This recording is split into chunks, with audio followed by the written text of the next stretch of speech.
Okay, magandang araw mga kaibigan. Ngayon ang isa sa mga ilalabas natin video ngayon, yung about sa part 3 ng accomplishment ni Pangulong Duterte, na kung saan dito makikita natin ultimo mga oposisyon or kilalang mga kritiko ni Pangulong Duterte dyan sa loob ng House of Representatives nagpapasalamat. Nakita nila na yung kanilang mga request kay Pangulong Duterte ay tinugunan din. Isa-isahin natin ito mga kaibigan. Dito kayo matatawa Kasi dito sa may pagkakataon dito na may part dito pati si Congressman Lagman kasama sa nakinabang. Natatanda niyo si Lagman? Ito, panoodin niyo to.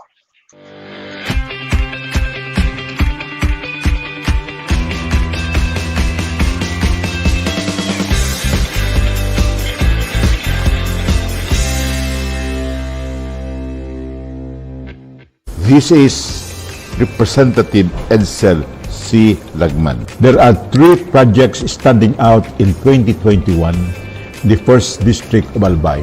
First is the completion of the Cagaray Island Circumferential Road linking Cagaray Island to the mainland by overland transportation. Second is the youth evacuation center in Barangay Pawa in Tabaco City as rescue center during calamities and a sports complex in normal times.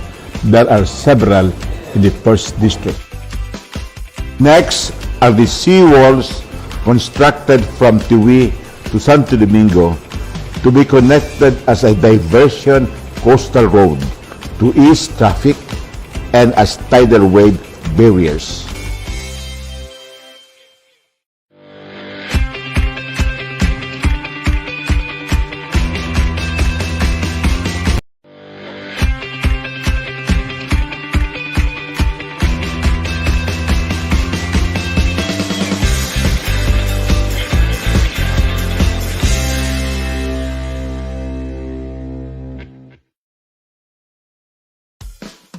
Sa panahon ni Presidente Duterte nagkaroon ng tunay na pagkakakilanlan ang Bangsamoro. Bagamat malaking pondo na ang binibigay sa Bangsamoro government, patuloy pa rin ang tulong ng national government sa pamamagitan ng pondong inilalagay sa General Appropriations Act, na inaaprubahan ng mga mambabatas sa Kongreso. Sa pamamagitan ng national budget, patuloy ang paggawa ng mga infrastruktura katulad ng mga kalsada, flood control, mga multi-purpose buildings at eskwelahan na kailangan ng ating mga kabataan. Inaayos na rin ang ating mga institusyong pangkalusugan. Upang masiguro ang ating kinabukasan, marami ng mga Bangsamoro ang nag-aaral upang tayo ay hindi magiging dehado sa mga hamon ng panahon.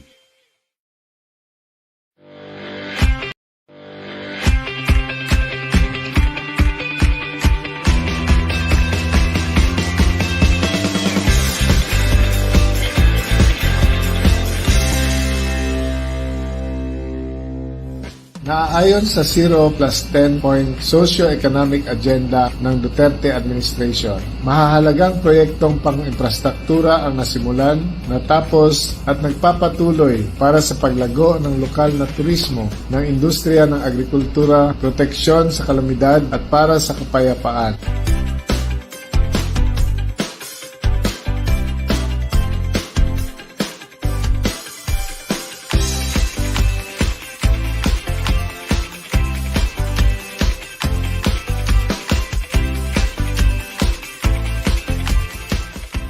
Maraming hamon tayong hinaharap, lalo na ang kasalukuyang pandemya. Ngunit tayo ay patuloy sa ating mga programa para sa katiwasayan, kapayapaan at kaunlaran ng mga taga-unang distrito ng Cotabato.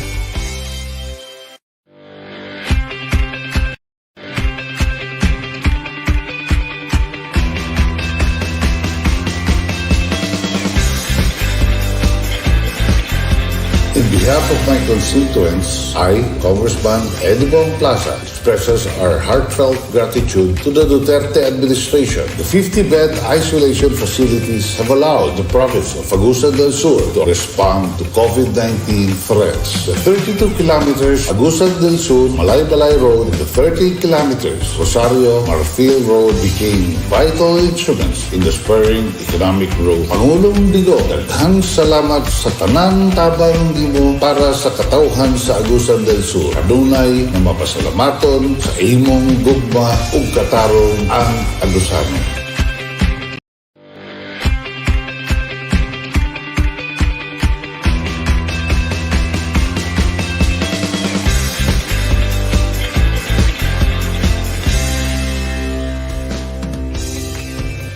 The effects of COVID-19 has undoubtedly disturbed our normal lives. In my humble province in Agusan del Sur, our people and their livelihood were put on hold. Amidst all of these challenges, we have seen a great leader. Nagpapasalamat ako sa Duterte administration sa hindi pagbitaw sa amin sa patuloy na biyahe ng pagbabago. Sa likod ng pandemyang ito, lubos kaming nagpapasalamat sa pagbuhos ng proyekto sa aming probinsya na siyang naging tulay sa aming unti-unting pagbangon. Kini iyong alagad kanunay sa serbisyo, Alfel Baskug, sa Distrito 1, kauban ang katawan sa Agusan del Sur, papasalamaton kanimo. Daghang salamat, Pangulong Duterte.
Gikan sa tao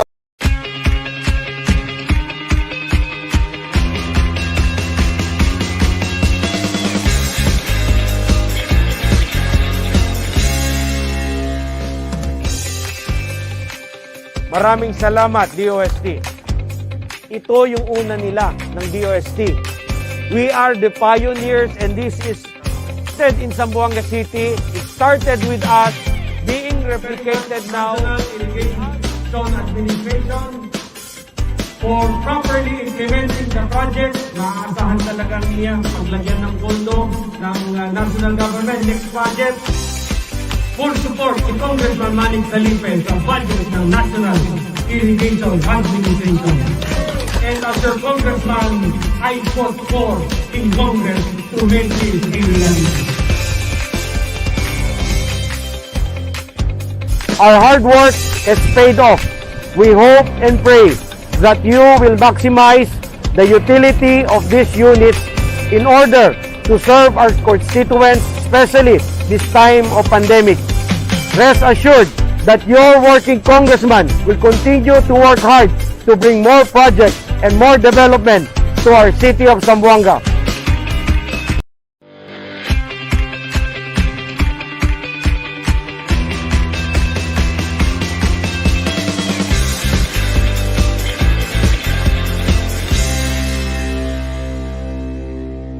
Our 18th Congress has almost become unforgettable in our legislative history, owing to the COVID-19 pandemic. For those of us who endure, life has to continue, especially with the guidance and the leadership of our President and our Speaker. Critical programs and projects have been pursued in my district despite the pandemic.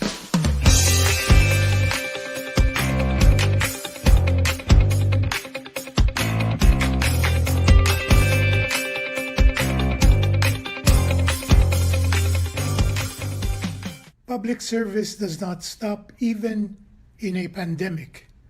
There is no virus in this world that can sway or shake us from our goals. With hard work, with flexibility, and with ingenuity, we can and we will prevail.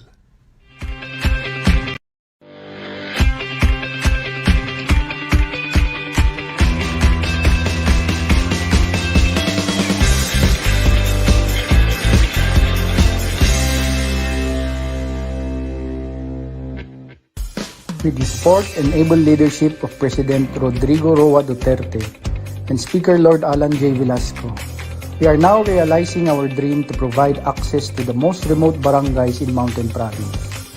Our farmers can now bring their goods to the marketplace and trading centers with the assurance that it is delivered fresh. Likewise, the construction of the different flood mitigation structures had saved a lot of lives and homes and protected properties, including rice fields, vegetable gardens, and farms. Salamat sir, iti concern nyo, iti dalan nyo. Salamat sinang karsa kay malanoy sadlo na sumaalan ni. Yaman apo presidente, san mang susemkam isnan ilimi ay Mountain Province.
Mayong adlaw sa tanan, gusto na ko ipakita sa tibok nasod kaninyong tanan o giunsa nato paggamit ang kwarta sa katawan.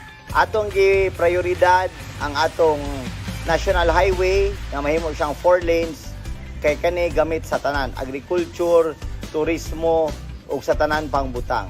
Next, atong gi-priority ang pagpalapad sa atong mga taytayan kay unsaon man ang lagpad nga dalan ug ang taytayan ni Peace. Ikatulo, atong gipalapdan o gipagwapuhan ang atong mga tourism roads kay usa sa mga dako nga industriya sa atong distrito ang turismo. Maura na, daghang salamat ug maayong adlaw sa tanan.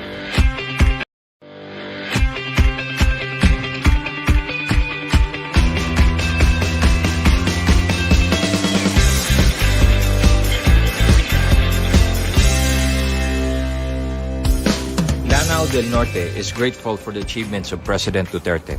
Our province has benefited from his Build, Build, Build program. The dream of Pangal Bay Bridge has become a reality under this administration.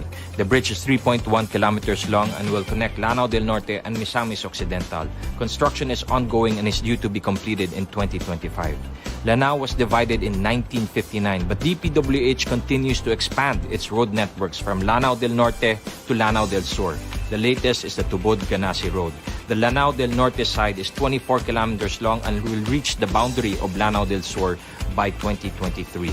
Our latest tourism destination is in Mount Turong-Turong. A 6-kilometer road has been built leading to a view deck overlooking Pangal Bay. This was made possible through the Department of Tourism. For his last SONA, we'd like to state that the 1st District of Lanao del Norte is a place where promises were fulfilled. Daghan salamat, President Rodrigo Roa Duterte.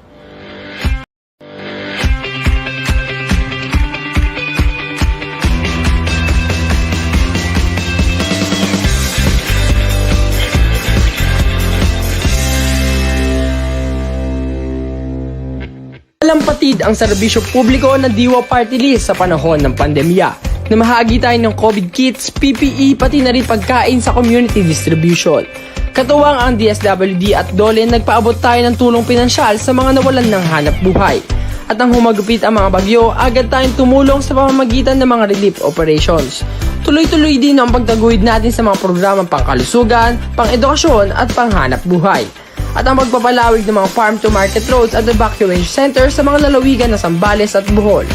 Naipasa naman natin sa third reading ang bill patungo sa security of tenure at tinugunan ang mga isyu ng katiwalian na inihain sa Blue Ribbon Committee. Asahan nyo ang walang pagbitiw na serbisyo at aksyon mula sa Diwa Party List.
Pasalamat para sa mga taon ng pagbangon at patuloy na pagbabago.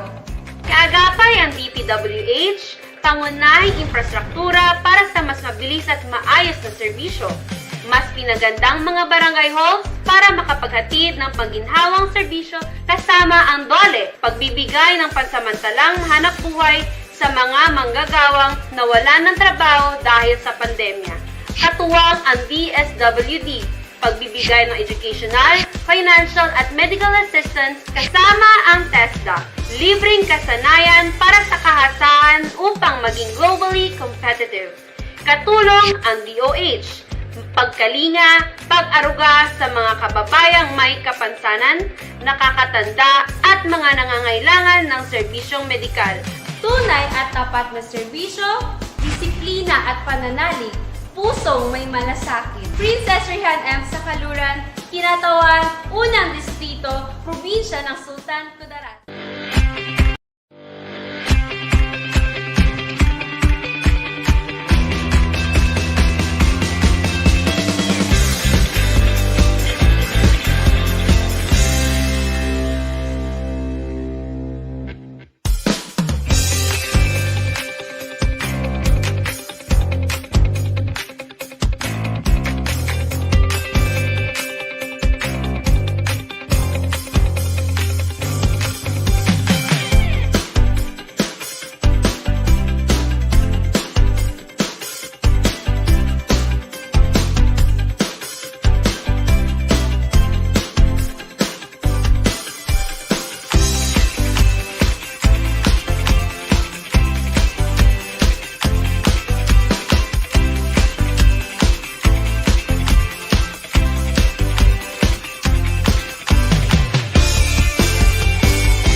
Ang mga nakaraang taon, mula nang ako'y nahalal bilang representante ng Antique ay tinatawag ng aking mga kasimanwa Golden Age of Antique.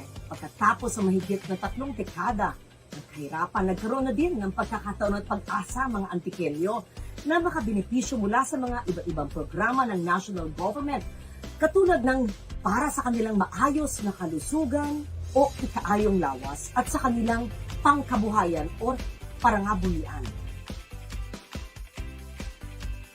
Malaking bagay din ang paghirang ng mga para-teachers para tumulong na matugunan ang mga hamon sa pagtuturo sa kalagitnaan ng pandemya ng COVID-19. Sa patuloy nating suporta at pakikipagtulungan, makakaasa ang mga Antikenyo na magkakaroon sila ng isang progresibo at magandang kinabukasan. Duro, Gidmong salamat.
Pasalamat din ako kay Janet. Ang kapasalamat kang kay Congressman Janet Garin. We are one!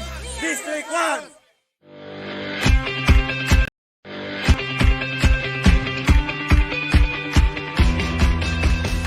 Under the sterling leadership of Congressman Michael B. Goriseta, the 2nd District of Iloilo has continued its steady progress in the realization of programs, projects, and services. The tourism road leading to 7 cities in Alimudian, started by former Congressman Arcadio Goriseta and ably continued by Congressman Mike Goriseta, has benefited the farmers in the uplands. In partnership with the DPWH, DA, and the DOT, we have realized the concreting of these major roads the aim of which is to expedite transport of agricultural goods and easier access to tourist sites such as Bukhari, the Little Baguio of Iloilo. The C3 Iloilo Circumferential Road will cut travel time from the Roro Port to Iloilo International Airport, passing the towns of Zaraga and Santa Barbara. It also includes construction of 2 new concrete bridges. Goriseta upholds tradition, culture, and industry. We have built livelihood centers, encouraged raising of farm animals, and pushed for the Tricycad Service Operation Project. These are only a few of the many things under the Goriseta brand of leadership.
Iloilo City is loved by the national government.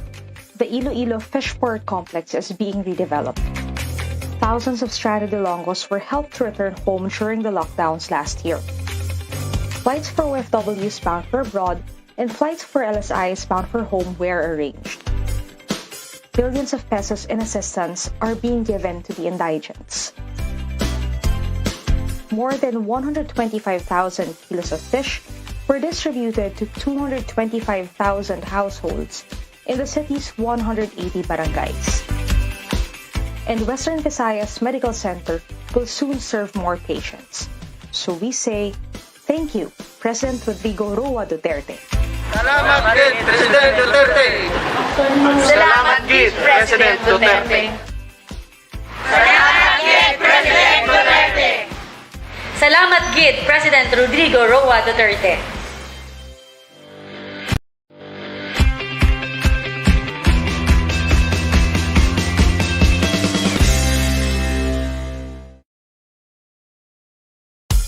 Welcome to the 2nd District of Negros Occidental, comprising of cities of Sagay, Cadiz, and the municipality of Manapla. This is our share to nation building. Kasama mo kami sa progreso.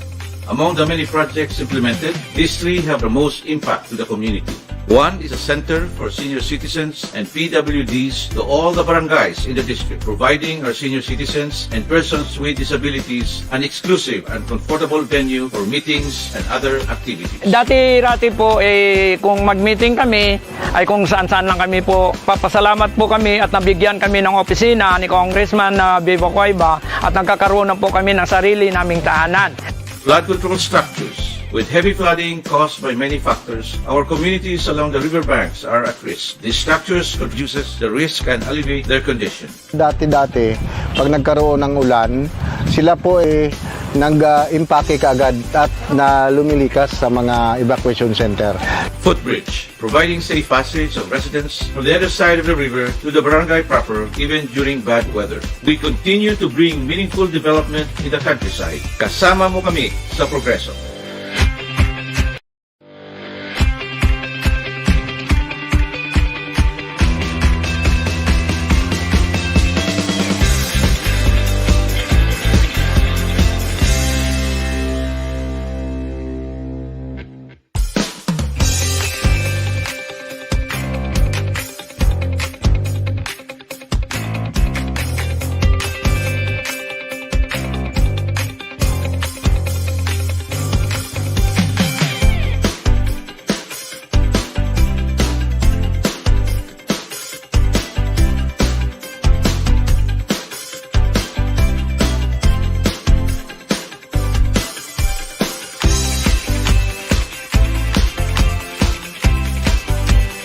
sa ating pagkakaisa at pagtutulungan.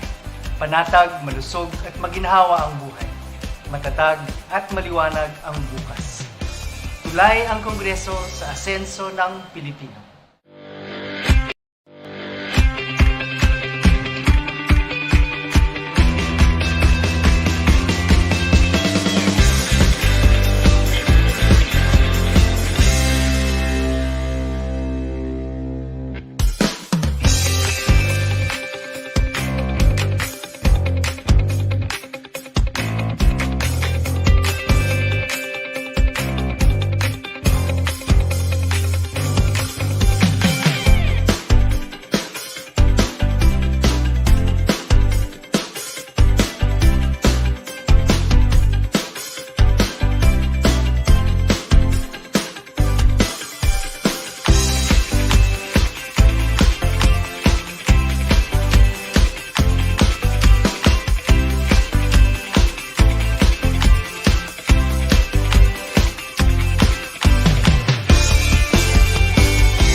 Our district is truly grateful to the national government for hearing out our appeal for infrastructure programs urgently needed to uplift agriculture, promote tourism, and boost our economy. This 30-kilometer road traverses through 9 rural barangays in Butuan City and connects the city to Las Nieves, Agusan del Norte. The 9 barangays benefited are agricultural communities whose produce are now conveniently transported to the city. This multi-year road project leads to the Delta Discovery Park, to areas around the majestic Mount Mayapay, which we are pursuing to be declared a protected landscape and to be made an eco park. This ongoing road and bridge project will spur further economic development in the city. The project connects by way of fast and convenient access the identified future economic zone of the city in Tagibo to the Masao port, which is eyed to become a major port that will cater to the Caraga region and some parts of the northern Mindanao region.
help of the current administration and the national government agencies, we are able to reach out to Agusanons through several educational, medical, and livelihood assistance programs and training for employment activities in order to provide the needs of our people.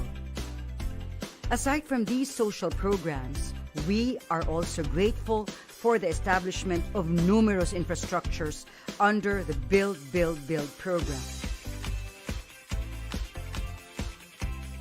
These road programs are expected to reduce travel time, to enhance accessibility of basic services, to alleviate poverty through the reduction of transportation costs, to foster peace, especially in conflict-affected areas where most of our indigenous people reside, and ultimately to promote good life in every household in Agusan del Norte.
ilalim pamumuno ni Pangulong Duterte na isa katuparan ni Congressman Ansarudin Huki Alonto Adjong ang mga pangarap naming tiga-uno ng distrito ng Lanao del Sur. Maraming mga infrastrukturang proyekto ang kanyang napagawa sa aming distrito, kagaya ng Dream Road na nag-uugnay sa aming probinsya mula Marawi City, Mulundo, Maging, Cumbaran, Wao hanggang North Cotabato at Davao City. Dahil dito, 3 oras na lang ang aming biyahe na dati ay inaabot ng 7 oras. Kasama na rito ang proyekto ni Kong Adjong, Ang Mahal Ko, Buhay Mo, para sa pagpapanatili ng kalusugan at kalinisan. Namigay siya ng 16 na ambulansya at 4 na dump trucks sa iba't ibang bayan ng aming distrito. Kasama rin sa nasabing proyekto ang pagbibigay ng mga cash assistance sa mga Arabic school teachers.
aksyon at malasakit para sa bawat mamamayan,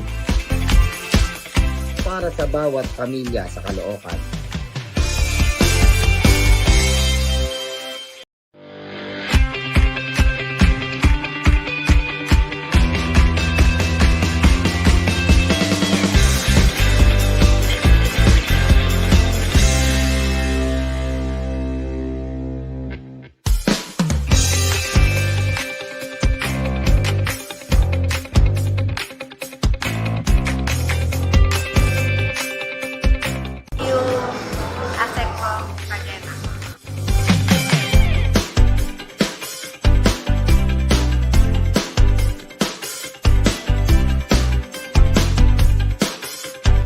Thank you po sa Duterte Party List sa 2,000 na assistant. Maraming sa inyo. Maraming salamat po sa Duterte Party. Malaking tulong po yung naibigay ko lahat. Thank you, Duterte Party List.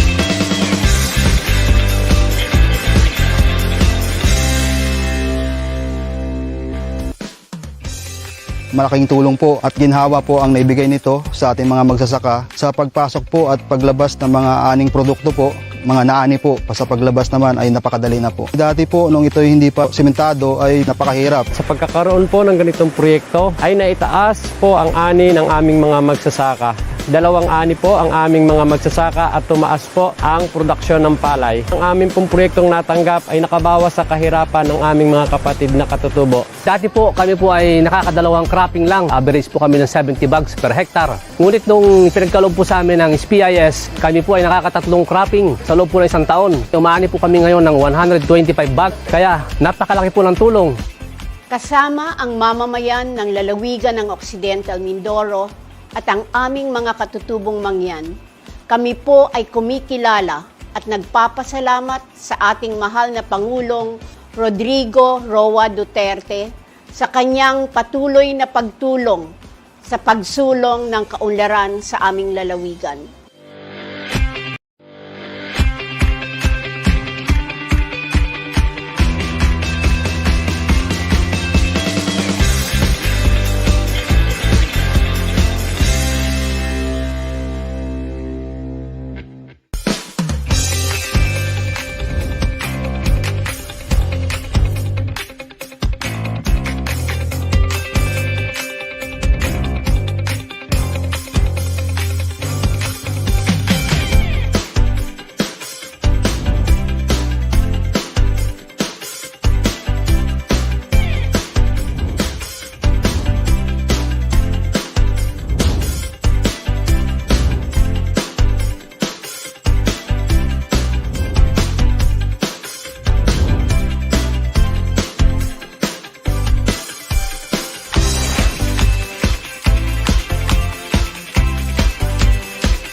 administration is true to its commitment in providing better services through infrastructures under the collective goal of Ambisyon Natin 2040.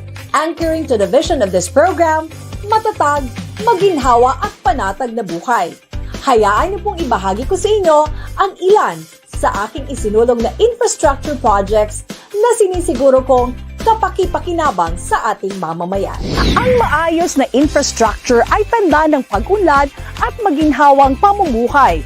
Ang konstruksyon ng 3-barrel bridge sa kahabaan ng Kilumaon-Anyog Road section sa Sangay, Camarines Sur ay matagal nang inaasam ng mga residente sa nabanggit na lugar. Ang completion ng nabanggit na tulay ay magdudulot ng ginhawa sa mga residente, lalo na sa panahon ng tag-ulan. Sa pagsapit ng bagong milenyo, higit na naging necessity ang infrastructure project sa education sector. Isa lamang ang Jose G. Alendogan Elementary School sa Barangay Tughan, Juan Sorsogon, sa mapalad na nabigyan ng multi-purpose building. Ako po si Congresswoman Nina Tadura ng ACT-CIS Party List, tumutulong, umaaksyon, naglilingkod.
Sa tulong at suporta ng ating mahal na Pangulo Rodrigo Duterte at Speaker Lord Alan Velasco, na ibibigay natin ang mga serbisyong kailangan ng ating mga kababayan sa 3 distrito ng Isabela. Maraming proyekto ang dumating mula sa national government katulad ng Alicia Bypass Road at improvement of access roads leading to trades, industries, and economic zones.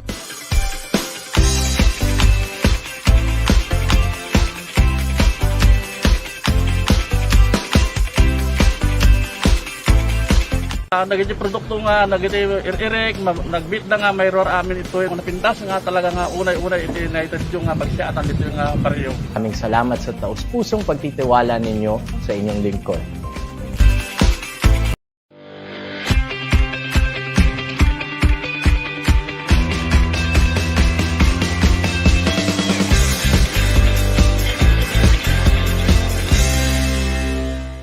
para sa kauswagan sa Zamboanga del Sur. President Duterte is our source and inspiration to provide quality education, genuine peace, and sustainable development. On March 2018, the President signed RA 10945 establishing the Pagadian Science High School and appropriating funds thereof. Para naman sa kolehiyo, malaking tulong ang Special Program for Employment of Students ng DOLE and tulong-dunong ng CHED. The impact of the 202 kilometers road construction is immediate response of law enforcers, low delivery cost of farm products, easy access to hospitals and clinic centers, and comfortable transportation for students and teachers. Pagadian City is a regional center of Region 9. To accommodate regional activities, we are building the 1,000 capacity gymnasium and the 10,000 capacity coliseum. In behalf of all Sambusurians, maraming salamat and we love you, President Duterte.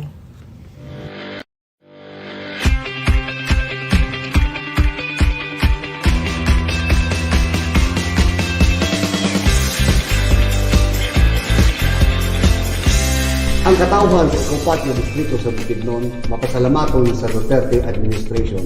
Aning administrasyon nakabot sa atong mga kabarangayan ang pinakanindot na mga barangay administration building.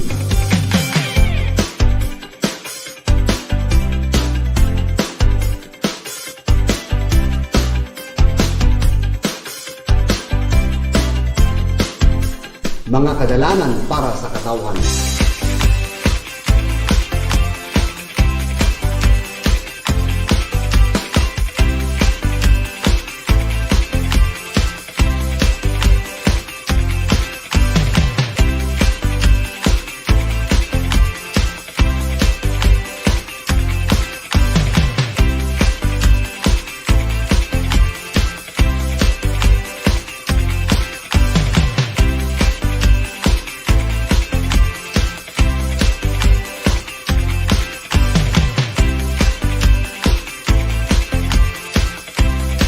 Daghang salamat sa Kongreso para sa tao. Mabuhay po kayo, President Duterte.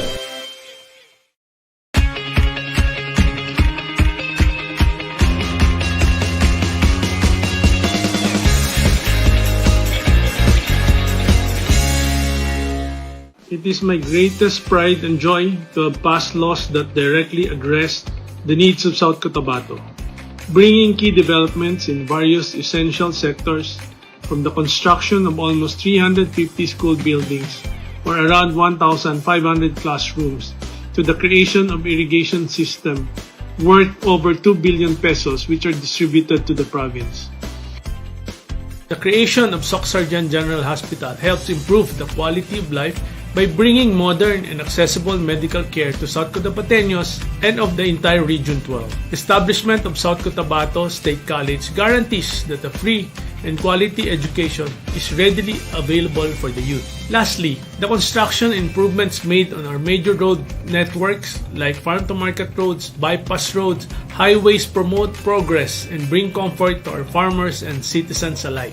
On behalf of the 2nd District of South Cotabato, thank you very much, our dear President. Through your steadfast assistance, my dream of providing a bigger, better, and brighter future for South Cotabato is now a reality.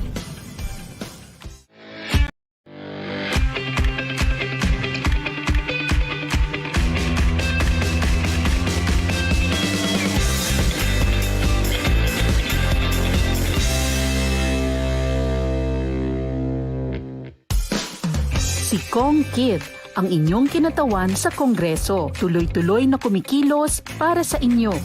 Kumikilos para sa kabataan ng Makati.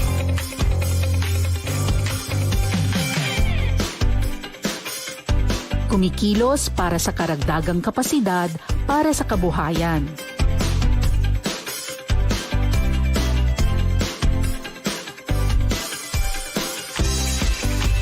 Kumikilos para sa inyong kalusugan at kaginhawaan.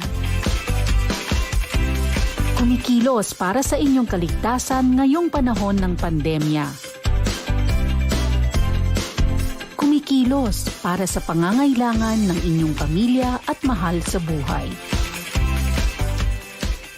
Since day one, patuloy tayong kumikilos para sa kaligtasan at kapakanan ng bawat mamamayan ng Makati. May krisis man o wala, sama-sama tayong magtutulungan.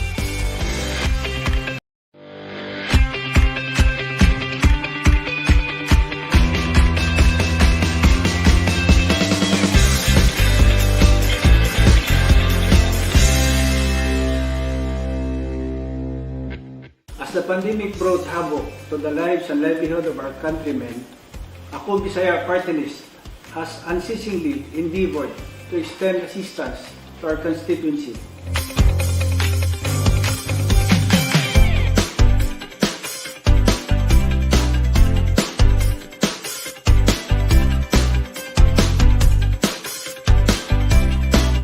Especially those in the front lines and the urban poor, through various legislative initiatives and capacity building programs to help them recover.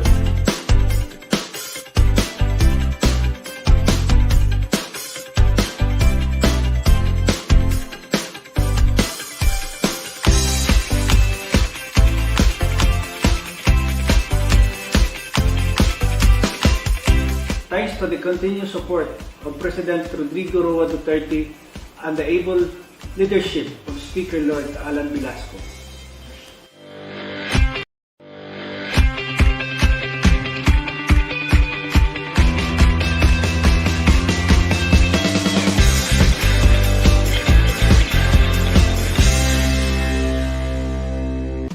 May adlaw kaninyong tanan.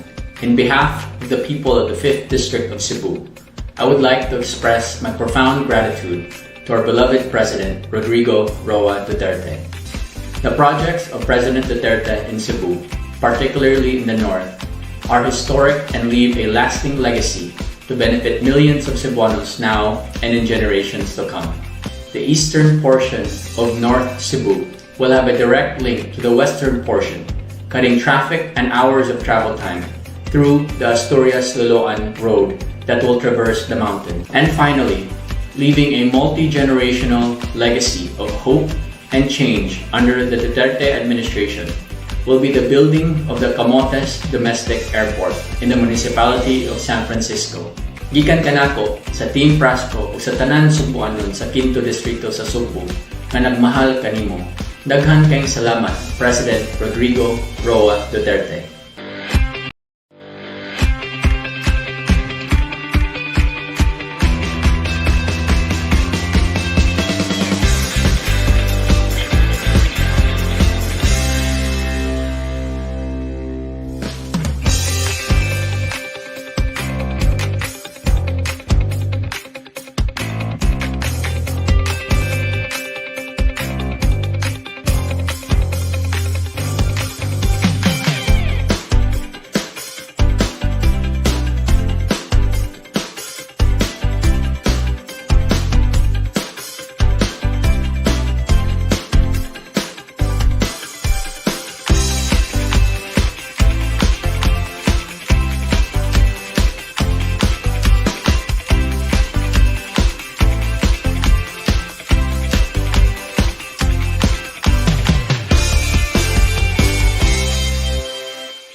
They say that the boat of leadership is tested in the stormy moments of tribulations as it serves as the beacon of hope and light to reach the shores of triumph. Today, in the trying times of a pandemic, this has been much more emphasized as our constituents come closer to us to express their needs.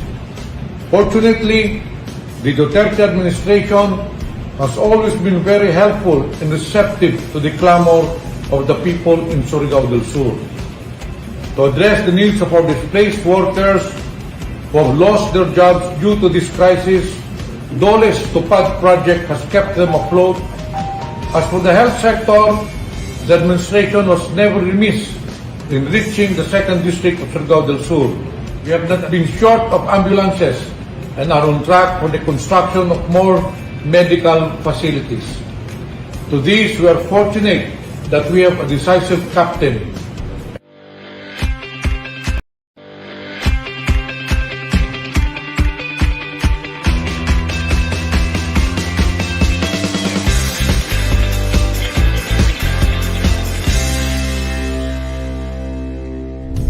po si Congresswoman Ruth Mariano Hernandez ng ikalawang distrito ng Laguna. Dahil sa tupad program ng DOLE sa ilalim ng administrasyon ni Pangulong Duterte na tulungan ang mga kababaihang nawalan ng hanap buhay, parte ng kanilang sahod ay ginamit sa negosyo gamit ang trainings at mga starter kits na ating ipinagkaloob. Libo-libo nating kadistrito ang natulungan mula sa iba't ibang programa ng DSWD, medical assistance ng DOH, agricultural intervention ng DA, at trainings ng TESDA.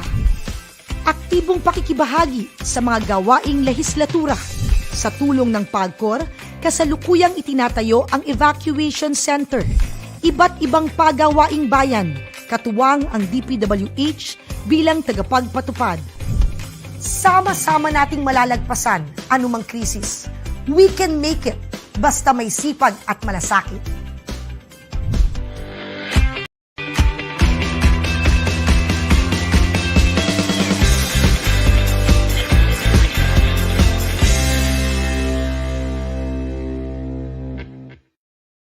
Infrastructure is a vital component to achieve economic development and prosperity.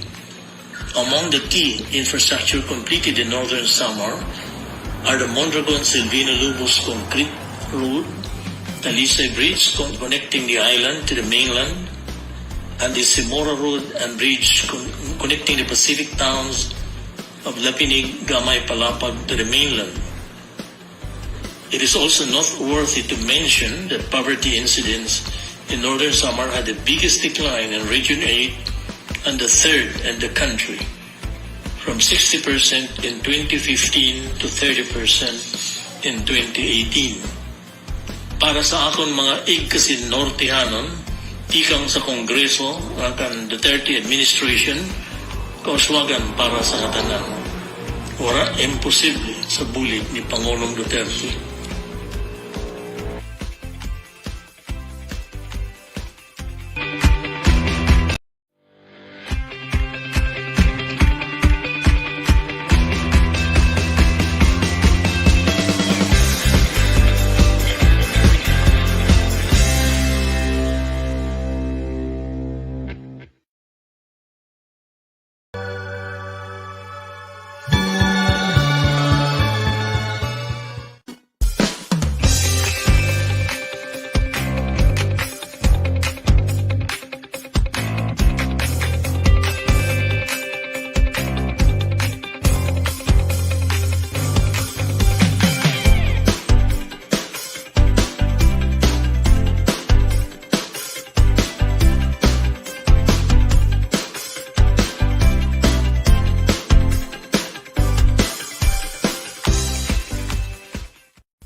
Kailangan mo ng malalapitan, narito ako.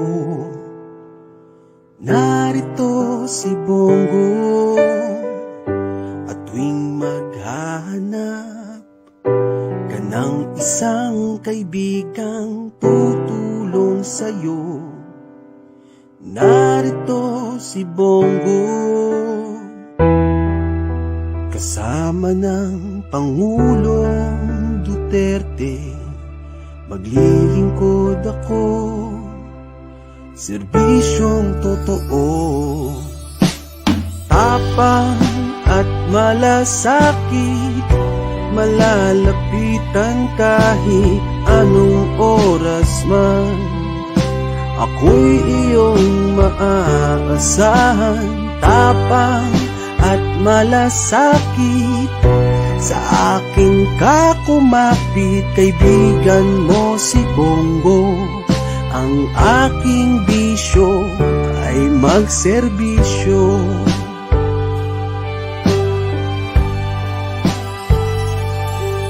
Ang aking bisyo